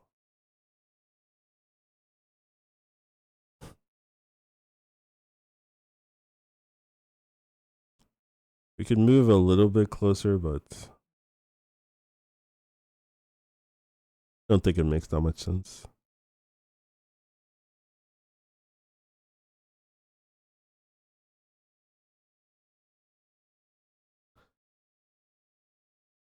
Oh, maybe it is working. Alright, so you can see that the Vow Totem spam actually took out my my laser. It took out 2 minions, right? Yeah. It took out my laser and it took out another minion of mine. So if we look at enemy damage, we'll see the Vow Totem, like one of them did 2k. One of them did 1,000. Like that's a lot of damage. Like that's almost as much damage as like. That's more damage than my dragon. More damage than my terror. Like the Vow Totem, like with support, is actually reasonably powerful. And then you can always like recheck the boards after the fight.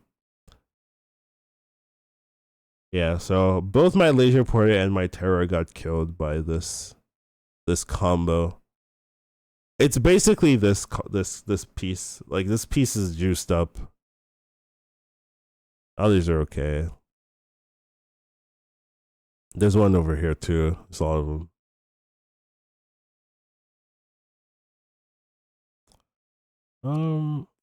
I'm down to transmute. I have a bunch of like random crystals that don't matter. And we also have a bunch of trees that don't matter. So I'll go to a big shop and see if there's anything I want. We could add another Vol Totem. I think it's late for everything else. So big red button we haven't seen. When a friendly Tinker unit triggers, you charge this 1 time. Then you have to every 20 charges it triggers 5 random friendly Tinker units. So if you have a bunch of Tinker units, this is a nice scaling engine. Usually the best thing to trigger Tinker units is this toy shop. This toy store, because it'll summon 4 Tinker units that will trigger, and they trigger pretty fast. So if you have a couple of toy stores, then this becomes a lot better because you can trigger this really quickly, and then this can trigger like your your laser pointer or your towers and stuff like that. So it's pretty good in that setup. This is a production unit that gives utility, but it's there's 3 rounds left, so not really important to do that. Then we have Dick Sights, gives you mines, we talked about it, and then we have another Vial. I think for us, the best thing is just another Vial here. So we can pump it up, we can give it the second chance that we talked about, and we'll give it a buffer, maybe 2 of them, because we have a lot of random pieces. Could give it life too, but I'll just take the buffer, I guess. Then we're going to move it next to its brother. So now we have 2 here. I think I can get more defensive pieces. I'm happy with our offense. Our defense is a little bit lacking. Like there's a lot of empty space here, and I mean here could be weapons, to be fair, but here like defensive stuff is pretty key. And we'll change these. Don't really like those. Another Val Totem. I'm so down. I'm so down. You know, join the club. Join your brothers. Then we have a big thing. We'll take a fast one. So it's pretty fast. And we could move this and just put it here. That's like the lazy way to do it, and it's fine. I think I'll do it the lazy way and just have that set up. I'm pretty happy with the bamboo placement we have here. So I guess I'm going to move these and put it up here. And join your brothers. And we'll put a shield on here on top. And we'll put the shrubs back. Oh, and we want to accelerate the dragon. That will, I believe that will trigger the dragon as well.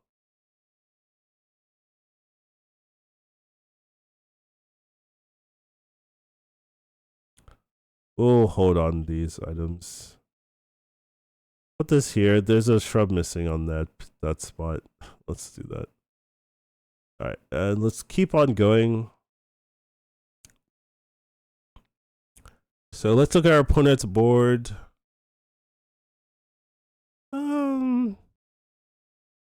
Has a decent amount of weapons. No overarching strategy, I would say, from him. Just a bunch of like good units come together. He is using Portal, which can be pretty nice. So this will destroy 2 random adjacent units permanently, but then for each one you destroy, you add a higher 2 unit in your inventory. So kind of like a risky scaling option if you can do it, but has some nice payoff if you can set up a portal correctly. So pretty good card, but isn't really eating anything high tier, just eating some trees. So just some baseline portal stuff. And then he has compound knowledge on a big laser. Basically, we have the 2. It has a little bit of a town setup, but no town hall or anything. Weapon quality isn't super high. Cannon keep is pretty low. These are decent, but they're not like, you need synergy for it to be good, but they're okay. And auxiliary repeater is pretty okay too. Is this another async auto battler? Like, yes, it is. It's another async auto battler like Backpack Battles and Bazaar. Made by Regis, Killbin and ItsBen321. So it's been pretty fun. I've been playing it the last couple of days and want to showcase it. We do have a Steam wishlist link if you want to wishlist it on Steam. That helps them a ton. So if you like Regis in general, you know, you could just wishlist it anyways, you know, even if you're not interested. But I'm just going through an unranked game because I was already in a game in ranked, so I didn't want to start this in a random game and like explain from there. I want to start from the beginning and go through the full process so you kind of know what's going on here. But looking at this board, he doesn't have a overarching game plan. It's not super clean. he does have like these dynamos to pump up the weapons, but the weapons aren't super powerful or anything like that. So we should have a pretty clean one here. I wonder if these Vile Totems can like kill their units before they before we get there, you know, essentially. But you can see the damage, right? It's like these are pretty low. So they might, you know, they might die to their own attacks here. Yeah, you see those repeaters going down, 66. It's not enough though. Yeah. 53, so done a little bit of damage, but not enough. But obviously he can't get through our onslaught of DPS. So we can kind of look at our damage. Our damage is 1.4, his damage is 1.1. It's not horrible, but we are doing a little bit more damage than he is. But our health is a lot better, right? Like almost 10k extra health that we've gained this fight. That's not even like base health, that's just health we've gained this fight, extra 10k. So that's basically the difference maker right there. And then you can see the triggers and stuff. Like Beekeeper and Blacksmith basically, you know, hard healing us, that kind of thing.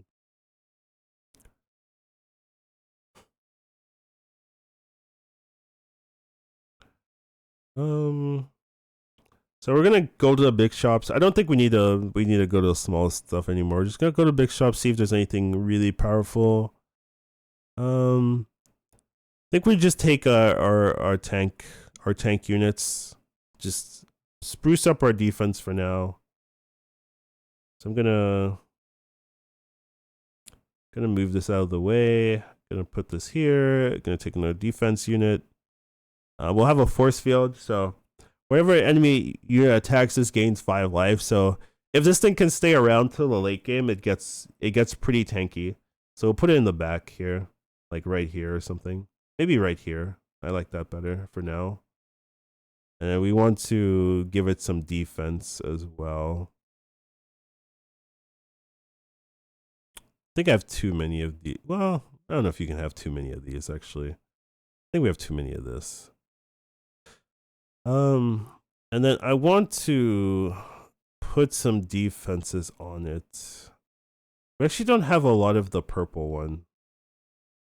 Right, we only have one. We've gotten one purple one in the whole time. That's crazy.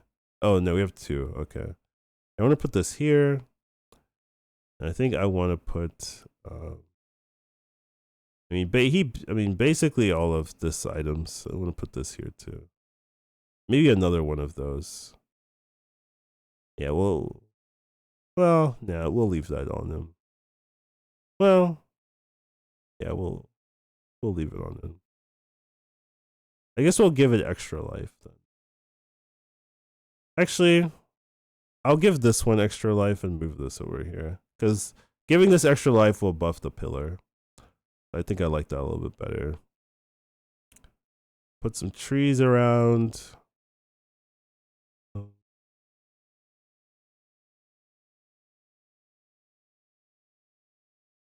And here we will put a firepower on. Have a crystal, we'll just use one. We put it here. Okay, just enchantments left. I could use them if I'm tryharding. I would use all my enchantments and then take them out, reuse them.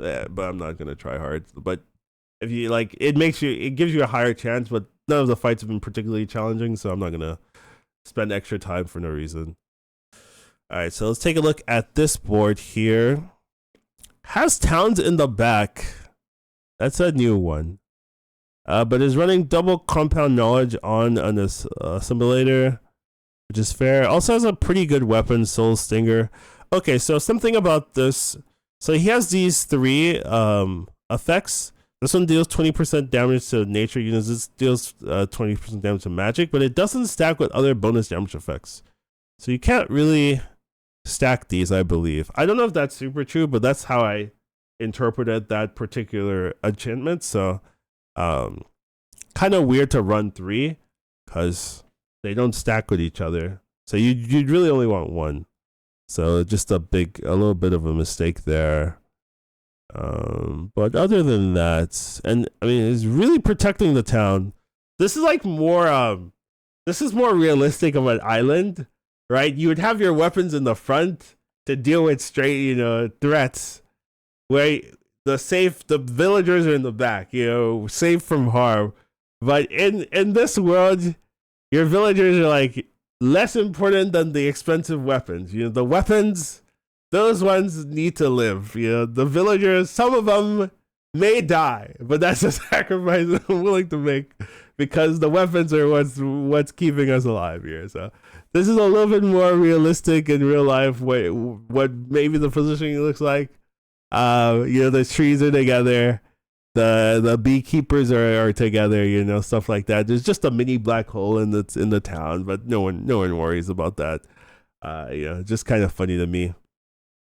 Oh, this is we haven't really talked about Watchtower. So if it's next to no adjacent units, all friendly town units trigger 7% faster. It's pretty good if you can pick it up and have it by itself. Then it pumps everything. So it's a nice pick. I would like place one here if I had one. But I haven't seen one, so yeah. All right, we're gonna start the fight.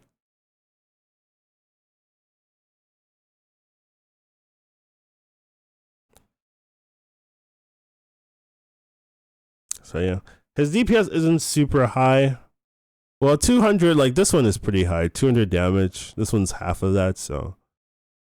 But you can see ours is also 200, 130, 300, 200. This one's like 400 because this one scales very fast. So you can see like his build like has some scaling damage, but like our scaling damage is like very competitive or better. And that's the issue because it only has 2 units, right? And I have 5, and my scaling is also just as fast. So yeah, you can see the issue here, right? Like I'm dealing 3x the damage, as well as probably healing double the damage.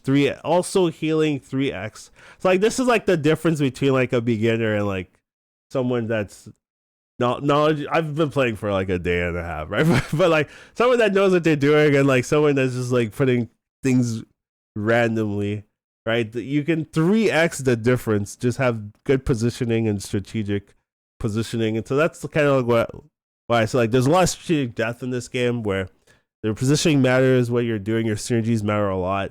But you can still just put stuff down and work and just put some creatures or some weapons down and do a lot of damage there.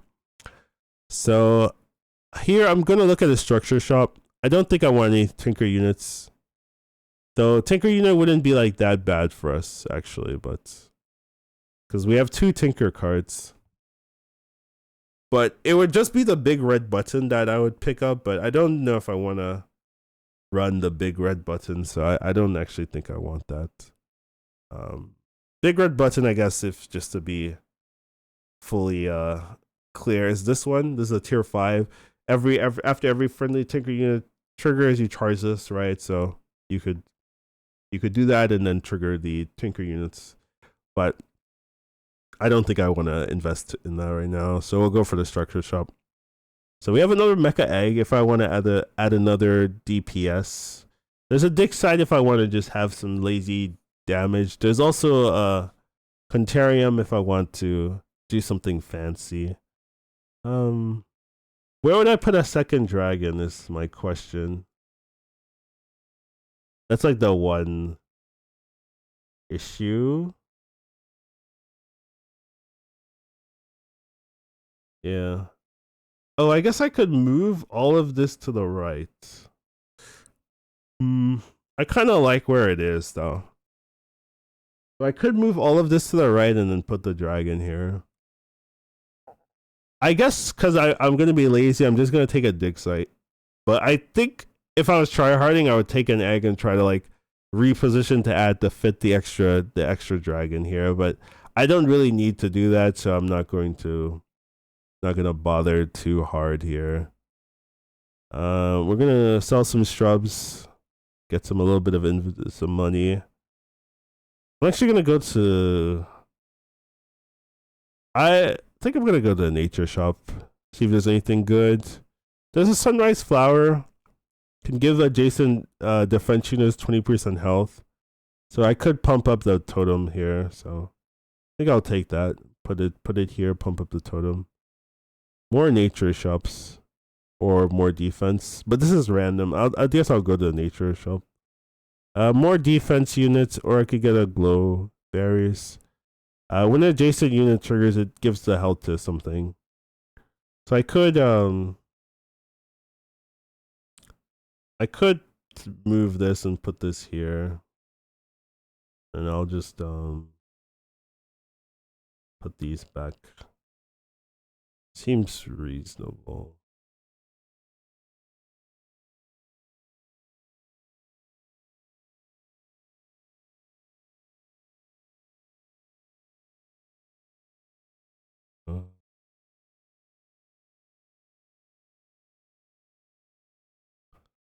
Right. I'm gonna upgrade his defenses a bit. This I think is a little bit better.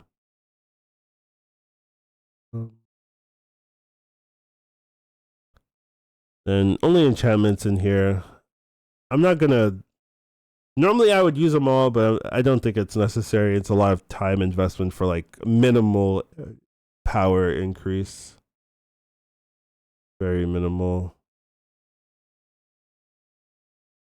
Okay, so this guy, okay, this looks, well, he has negative 30 rating. Whoa, you could go to negative rating? His board just looks good though. His board looks reasonable. He has the town set up, good town setup, good beekeeper blacksmith, 2 watchtowers, has good defense, is putting the defenses around in a nice order. Has the supercharger combo to stack this. Like this looks very reasonable here. Has 4 weapons. Has a mechanic to trigger this. Is using double Tethys to really go pump up the laser pointers. And has good like this is a good town here. And then he has the crystal core. I think he like if I'm being very picky, you know. What's the game? PvP tower defense, something like that. It's like, have you played Bazaar or Backpack Battles? It's kind of like a asynchronous auto battler based on building and positioning kind of thing. Now, in terms of being picky, something I see like clearly like, oh, this would be helpful is he could move this crystal core next to the supercharger, and then the supercharger would charge the crystal core, pumping up all of his crystal values, which would be pretty good. Is something he could do here. I think would help in terms of everything else. I think makes a lot of sense. Positioning looks fine. Everything looks reasonable here, but that's the one thing. Like just looking at it, like, oh, this could be a little bit optimized, but yeah, other than that, we'll see the fight. Shouldn't have any issues.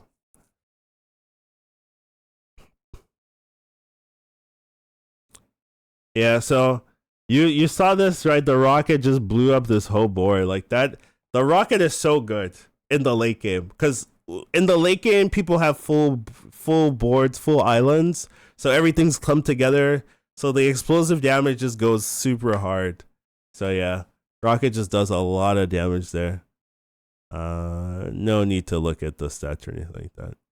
Okay, now we're in the final turn, final round here.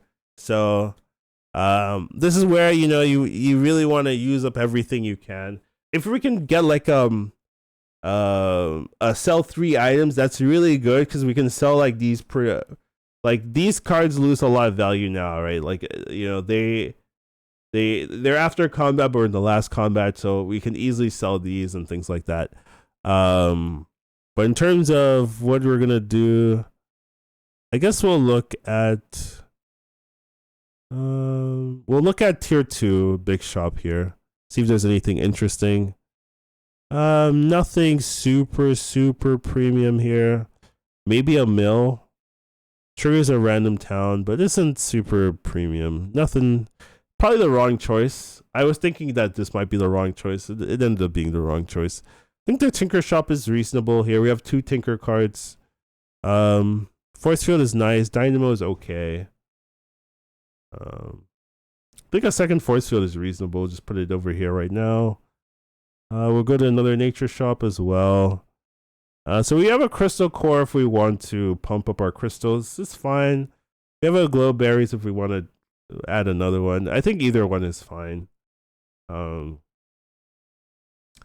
make a huge difference here. We're pretty set in our ways. I'll take the crystal core.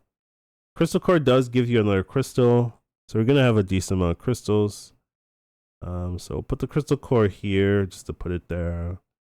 We'll add a little DPS on.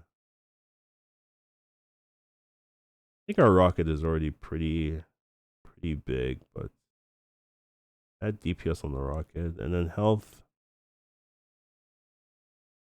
So what I'm gonna do is I'm going to move one of these and then put this over here. So then I'm putting it actually might be better to put it here. Reason being is that, well, you're pumping these, which end up pumping this. You know what I mean? But yeah, and it also means explosive damage won't affect the emerald, right? The issue with emeralds in the front is that they have 10 HP. So anytime explosive damage comes, they basically kill all of your crystals.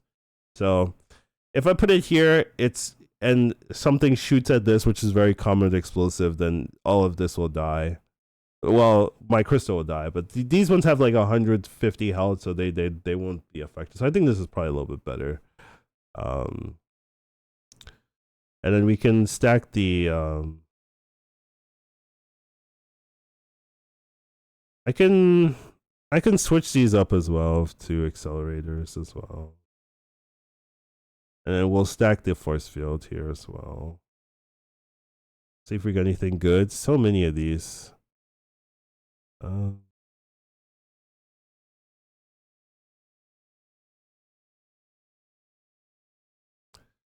right, I'm gonna use all of these since I have them. I can't really use. I don't have enough weapons to use all of this stuff, but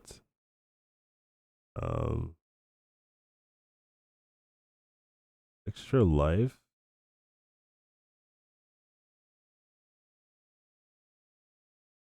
Sure, the bamboo can have extra life. So I'm actually just gonna be annoying, and I'm just gonna put this on everything in the front.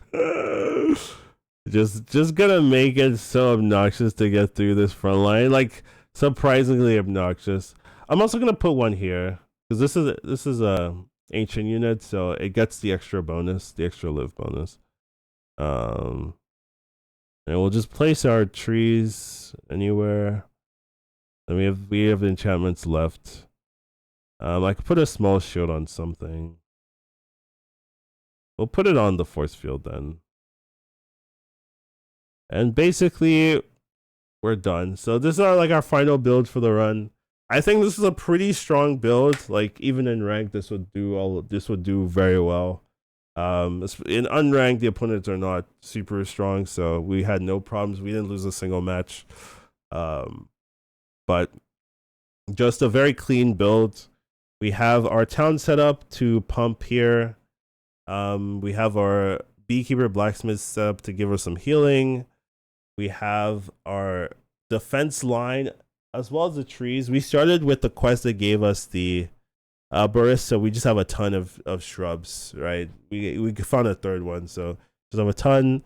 We ended up getting a lot of factories, so we have so many spells, right? Like we have so many spells that we have some left over. I can't use them.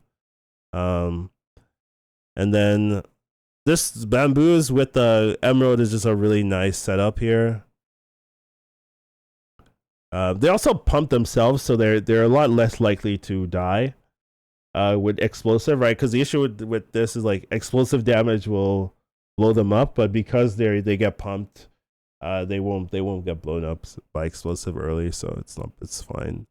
We have some force fields. Force fields are nice because they protect your town hall as well. If they have a rocket, so you can kind of ignore protection there. And then We have a pretty good weapon setup as well, right? We're running 1, 2, 3, 4, 5 weapons. We are speeding them up with a clock. They all have accelerator enchantments, and then I have 2 compound knowledges for these just because the positioning made sense. One is getting jump started, so just a very, very clean board here. So we'll see our final opponent. See if they have something that looks promising. This looks decent. Running a big red button for the Tesla coil. Oh yeah, it has a toy store. Okay. Does he have the other one? No, he doesn't have the... Oh, he does. He does have the toy production. Okay. Okay. Reasonable. The one issue, though, is he does have the Tesla coil, but he has no scaling from it. Right? So this is not going to deal a lot of damage in the late game. So, like... Okay. This Tesla coil should be here. Like, he should swap these two. These like, this... You can move here. This should be here. So that you're pumping up the Tesla coil. And then, because you're pumping up the Tesla coil...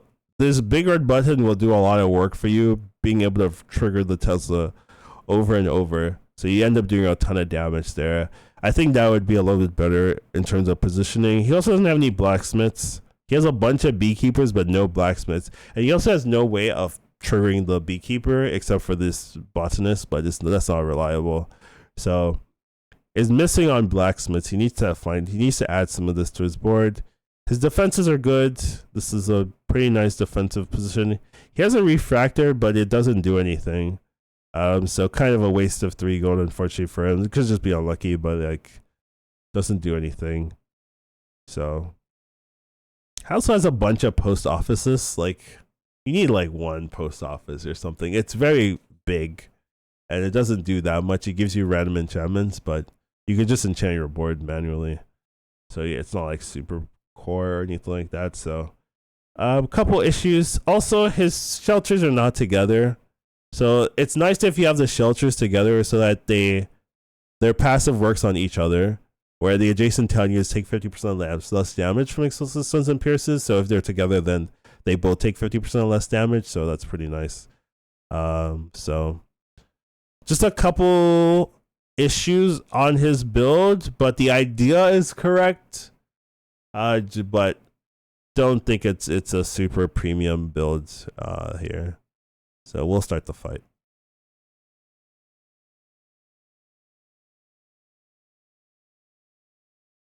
Yeah, you could look how annoying this is. This bamboo. Normally they die in like 1 hit, but because of all the emeralds they are not there. Like it takes a while to get through that actually. Yeah, I mean, look at this thing. It's 44 damage, and keep in mind that's split by 3, so he's dealing like 12 damage to my guys. It's basically useless, right? Like 12 damage. Tesla coil is not gonna do anything. So yeah, I mean, I barely lost any units here. I lost my town center, but you know, I lost my town center due to my own actions. Because what's happening is the corrupted alchemist is eating my town center. That's what's happening. Like if you want your town center to live, you have to have some healing.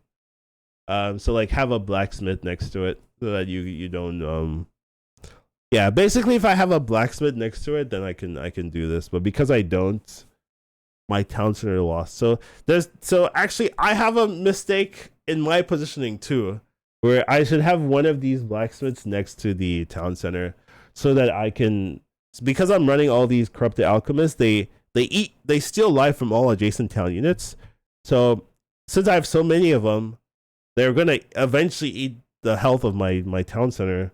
So I actually need to put one, like, just swap just swap this. If I swap this, then this one blacksmith will heal the town center enough that I don't have this problem. So that's the one thing I think positioning wise, you know, well, there's more, but like that obvious mistake. And I think you'll know once you if you see a fight like this and you're like, why is this dead? Because they didn't damage it. It's my own fault. So we can see our final damage here. All damage 30k. I did 23k. Enemy did 72. right? So just not a ton of damage. Oh, this is health gain. Oh, this is health gain, right? But like I gained 23k. It's still a lot. Damage he dealt 8k. I dealt 17, so like double damage. So I have like triple healing, double damage. It's almost like that's why the fight looks so one-sided here. And then you can see some of the triggers, right? Beekeeper, Town Hall doing a lot. Force Fields. Force Fields actually getting very tanky, right? 13k. 1300 health, right? So like late game Force Fields. But to be fair, okay, let's resum this board. To be fair, he did have a high amount of attacks, right? So these toy turrets do trigger very fast. They summon a ton, right? So in this matchup, these Force Fields are even better. So that is super fair. Then the rest of these are pretty solid. Yeah, the Alchemist, these are what killed the Town Hall here. But overall, like pretty powerful board, pretty safe there. So we continue, and that is the final one. This is unranked, so no rating change, but that's basically like an overview of how to play that game. So yeah, if you want to try it, check out the game. I do have a Steam link code. Apparently there's an update to the game. That's why I can't continue. Client version, so maybe they fixed some of the resummoning issues that were happening before. So we'll update here. But that'll be it for me today. Hope you guys enjoy. Take care of yourselves and have a wonderful rest of your day. And I'll see you in the next one. So I just wanted to showcase the game a little bit. And that's about all. Anyways, take care, everyone, and have a nice rest of the day. I don't think anyone is streaming this game, so I'm not really gonna